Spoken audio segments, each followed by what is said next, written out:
What about when Senses Fail gets placed in Rock Band? Yeah, that was huge. Do you see that explosion of generations of people? Because those are also people who might not even be the music fans in general. Yeah, it's video game fans. Yeah, it was equivalent to being on the radio. You know, we never fully had like a breakout radio hit. We got played on the radio, but when Can't Be Saved was on Guitar Hero, I think it was in Rock Band too. It might have been. I'm not 100%. I know Guitar Hero 3, obviously, but yeah, it was like having a #1 single of like this song went from being, I think, the second or third single that we released for Still Searching to being the song.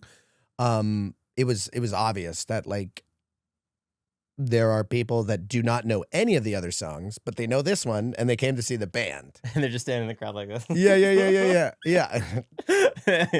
It's the same thing we play. Like last week, we played Sonic Temple.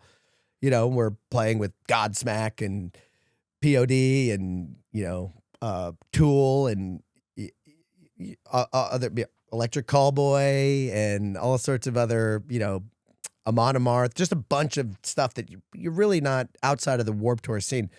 But when we play Can't Be Saved and when we do our set, you have all these people coming and watching because then they remember the band from Guitar Hero 3 and from being on that, and they know that song because that's like one of those societal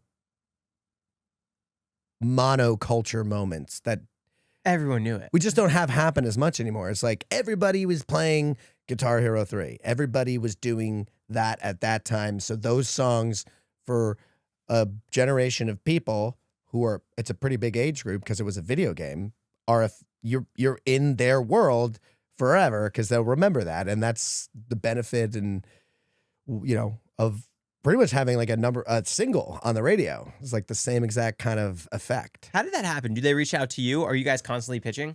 The label, so Vagrant we were also in a couple Tony Hawk games and Madden. We wrote a song for Madden, and Vagrant had really good relationships with Activision and video game licensing company, or the people that did the video game creative directors, I guess the music directors for those game studios. So they'd always be like, we got this, and this.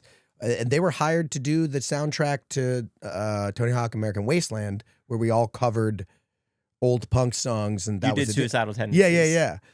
And so they had that was one of the greatest things Vagrant did, is really they put all their eggs in the basket of video game rather than chasing radio. They did some radio, but they really doubled, tripled down on the video game aspect of pushing their music to different gaming companies and landing massive things that ended up obviously changing everyone's careers, really.